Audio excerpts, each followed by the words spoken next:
जय हिंद आप सभी को। देखिए, ये हमारी एमपी पटवारी 2023 के लिए प्रैक्टिस सेट नंबर 13 है। एमसीक्यू सीरीज़ का सामान्य एग्जाम यानी जीके का 25/25 के टारगेट सीरीज में प्रैक्टिस सेट नंबर 13 है। वहाँ पे हमने वो मोस्ट इंपॉर्टेंट एमसीक्यू क्वेश्चनों के रूप में लिया है जो प्रीवियस ईयर में या तो पूछे गए हैं फिर इस बार आने की पूरी संभावना है। तो वीडियो को ध्यान से देखें, अंत में कमेंट करना है कितने क्वेश्चन आपसे बन रहे थे। पहले क्वेश्चन से शुरू करेंगे। पहला क्वेश्चन आपके सामने है कि निम्नलिखित में से किसे मध्य प्रदेश की ऊर्जा राजधानी के रूप में जाना जाता है। तो याद रखना, मध्य प्रदेश की जो ऊर्जा राजधानी बोला जाता है वो बोला जाता है सिंगरौली ज़िले को, जिसकी स्थापना 2008 में हुई है। तो इसे ऊर्जा राजधानी बोला जाता है। और अगर स्पेसिफिक में बात करूं तो मध्य प्रदेश के सिंगरौली ज़िले के बैढ़न को ऊर्जा राजधानी बोला जाता है, बैढ़न को।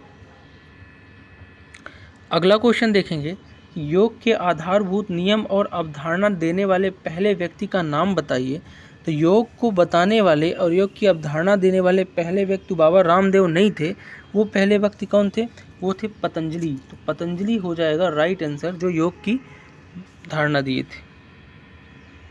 अगला क्वेश्चन है कि भूमि क्षेत्र के संदर्भ में जो भारत का सबसे बड़ा केंद्र शासित प्रदेश है, यानी भारत का सबसे बड़ा केंद्र शासित प्रदेश जिसमें एरिया वाइज पे भूमि पाई गई है, पानी नहीं। तो भूमि के हिसाब से देखा जाए तो अंडमान और निकोबार द्वीप समूह जो है ना, भारत का सबसे बड़ा केंद्र शासित प्रदेश है एरिया वाइज, ठीक है। और जल में नहीं, आपका थल में एरिया वाइज पूछा है, ठीक है। चौथा क्वेश्चन है कि नस्ली भेदभाव के उन्मूलन के लिए अंतर्राष्ट्रीय दिवस ... पर मनाया जाता है। यानी नस्ली भेदभाव, काला गोरा नस्ल, ये सबसे उन्मूलन के लिए अंतर्राष्ट्रीय दिवस कब मनाया जाता है? तो ये मनाया जाता है आपका 21 मार्च को। तो प्रतिवर्ष 21 मार्च को अंतर्राष्ट्रीय दिवस मनाया जाता है नस्ली भेदभाव के उन्मूलन के लिए, ठीक है। 5वां क्वेश्चन देखेंगे कि निम्नलिखित में से कौन ओलंपिक में प्रतिस्पर्धा पाने वाली भारत की पहली जिम्नास्ट हैं। यानी ओलंपिक में भाग ली हैं और इन्होंने पहुंची हैं क्वालिफाई करके। कौन है भारत की पहली जिम्नास्टी? तो रियो ओलंपिक जो आपका हुआ था 2016 में, उसमें क्वालिफाई किया था जिम्नास्टिक की तरफ से दीपा कर्माकर ने। और दीपा कर्माकर ही पहली भारतीय महिला होंगी जो जिम्नास्ट हैं और ओलंपिक के लिए क्वालिफाई करके उन्होंने खेला था। तो दीपा कर्माकर इसका राइट आंसर हो जाएगा। 6वां क्वेश्चन है कि नीति आयोग में नीति का पूर्ण रूप क्या है। तो नीति आयोग में नीति का पूर्ण रूप बताने से पहले मैं पूरा ही बता दूं आपको कि इसका फुल फॉर्म होता है national institutions for transforming India. यानी कि option A national institution for transforming India इसका फुल फॉर्म हो जाएगा, ठीक है। अगला क्वेश्चन देखेंगे कि भारत में पिन कोड प्रणाली कब शुरू की गई।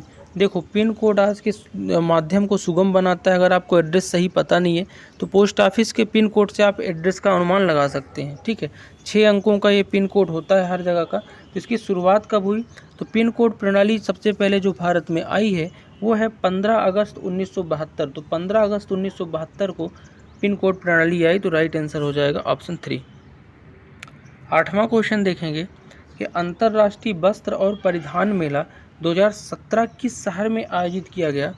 तो अंतर्राष्ट्रीय वस्त्र और परिधान मेला 2017 जो है ना, ये आपका इसका जो राइट आंसर हो जाएगा वो हो जाएगा जयपुर। तो राजस्थान के जयपुर में 2017 का वस्त्र और परिधान मेला आयोजित किया गया जो अंतर्राष्ट्रीय रूप में था। अगला क्वेश्चन देखेंगे कि हाल ही में जारी अरुंधति राय के दूसरे और नवीनतम उपन्यास का नाम बताइए। तो अरुंधति राय बहुत ही फेमस राइटर हैं और इनके द्वारा जब गॉड ऑफ स्मॉल थिंग्स जो लिखी गई थी उसे मैन बुकर पुरस्कार भी मिल चुका है, ठीक है। तो इनकी एक जो नई रचना आपको बताना है इनमें से, तो इनमें से जो इनकी नई रचना है ना वो है द मिनिस्ट्री ऑफ अनमोस्ट हैप्पीनेस। तो द मिनिस्ट्री ऑफ अनमोस्ट हैप्पीनेस इनकी नई रचना हो जाएगी। बाकी इन्हीं की रचनाएं सब हैं, तो याद रखना है आपको।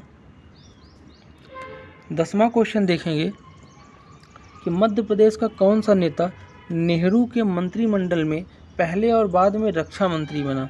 देखो, मध्य प्रदेश से नेहरू के मंत्रिमंडल पे पहले व्यक्ति जाने वाले और बाद में इन्हें रक्षा मंत्री बनाया गया, वो कौन थे? तो याद रखना, मध्य प्रदेश के कैलाश नाथ काटजू। तो कैलाश नाथ काटजू वो व्यक्ति थे जो नेहरू के मंत्रिमंडल में शामिल हुए एमपी की तरफ से, और साथ में बाद में रक्षा मंत्री भी बनाए गए। तो कैलाश नाथ काटरू इसका राइट आंसर हो जाएगा। ठीक है, अगले क्वेश्चन की तरफ बढ़ेंगे। क्वेश्चन नंबर 11 आपके सामने है कि तानसेन संगीत समारोह डॉट डॉट में आयोजित किया जाता है। तो तानसेन का संगीत समारोह, जो अकबर के 9 रत्नों में से एक तानसेन है, उनका संगीत समारोह होता कहाँ है? तो ग्वालियर में तानसेन संगीत समारोह मनाया जाता है। तो ग्वालियर इसका राइट आंसर हो जाएगा। 12वां क्वेश्चन है कि महाकाल मंदिर उज्जैन में महाकालेश्वर की मूर्ति किस दिशा में है? तो महाकाल मंदिर में उज्जैन में जो महाकालेश्वर मूर्ति है ना, वो दक्षिण दिशा में है। तो राइट आंसर हो जाएगा दक्षिण दिशा। और हाल ही में अगर मैं इसको करंट से रिलेट करूं तो मोदी जी ने यहाँ पे महाकाल लोक की उद्घाटना की है। देखो, वाराणसी का कॉरिडोर बनने के बाद यहाँ महाकाल लोक की स्थापना हुई है। तो करंट में ये क्वेश्चन पूछा जाता है कि महाकाल लोक की उद्घाटना किसने की थी। ठीक है, अगला है कि 13वां क्वेश्चन, सीधी जिले के सबसे बड़े राष्ट्रीय उद्यान का नाम बताइए।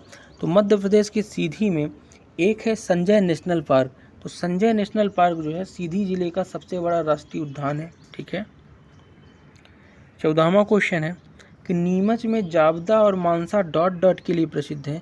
तो मध्य प्रदेश के नीमच जिले में जाबदा और मानसा किसके लिए प्रसिद्ध है? तो जाबदा और मानसा में चट्टान चित्र हैं। तो चट्टान चित्रों या भित्ति चित्रों के लिए नीमच और जाबदा फेमस है। 15वां क्वेश्चन देखेंगे कि रानी दुर्गावती संग्रहालय डॉट डॉट में स्थित है। तो रानी दुर्गावती संग्रहालय है कहाँ? तो मध्य प्रदेश की संस्कार राजधानी जबलपुर में है रानी दुर्गावती संग्रहालय। ठीक है, 16वां नंबर क्वेश्चन देखेंगे कि डिंडोरी में स्थापित जीवाश्म उद्यान का नाम क्या है? तो फॉसिल नेशनल पार्क जो है डिंडोरी में, उसी जीवांश का नाम क्या है? तो घुघवा राष्ट्रीय जीवाश्म उद्यान बोलते हैं डिंडोरी में स्थित जीवाश्म उद्यान को। तो ऑप्शन ए घुघवा राष्ट्रीय उद्यान इसका राइट आंसर हो जाएगा। 17वां क्वेश्चन देखेंगे कि 100% घरों में विद्युतीकरण प्राप्त करने वाला भारत का पहला राज्य कौन है? यानी कि भारत का वो राज्य जहां 100% विद्युत हर जगह पहुंचाई जा चुकी है। तो भारत का राज्य है गुजरात। तो गुजरात में 100% विद्युतीकरण हो चुका है। तो राइट आंसर हो जाएगा गुजरात। 18वां नंबर क्वेश्चन है कि एग्जाम दूत, याद रखिएगा बहुत इंपॉर्टेंट है, ई गवर्नेंस है। एग्जाम दूत एक ई शासन परियोजना है, निम्न में से किस राज्य द्वारा शुरू की गई है? तो याद रखना, जो एग्जाम दूत है ना, ई शासन परियोजना मध्य प्रदेश के द्वारा शुरू की गई है। तो मध्य प्रदेश का एग्जाम दूत ई शासन परियोजना का एप्लीकेशन है या वेबसाइट बोल सकते हैं। ठीक है, 19वां नंबर क्वेश्चन है कि मध्य प्रदेश के निम्नलिखित में से किस जिले को मुड़वारा भी कहा जाता है? तो मुड़वारा किस जिले को कहा जाता है? तो कटनी मुड़वारा। आप लोग जो कटनी तरफ गए होंगे तो कटनी मुड़वारा सुने होंगे। तो मध्य प्रदेश में कटनी पे एक मुड़वारा स्टेशन भी है, रेलवे स्टेशन भी। तो इसका आंसर हो जाएगा कटनी। आज का लास्ट क्वेश्चन देखेंगे कि अजमत अली खान एक भारतीय शास्त्रीय संगीतकार हैं जो बजाते थे।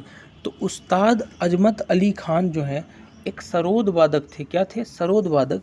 तो राइट आंसर हो जाएगा सरोद वादक। तो उस्ताद अजमत अली खान सरोद वादक से संबंधित थे। ठीक है, तो ये थे आज के टॉप 20 क्वेश्चंस जो एमपी पटवारी में प्रीवियस में या तो पूछे गए हैं, इस बार आने की संभावना है।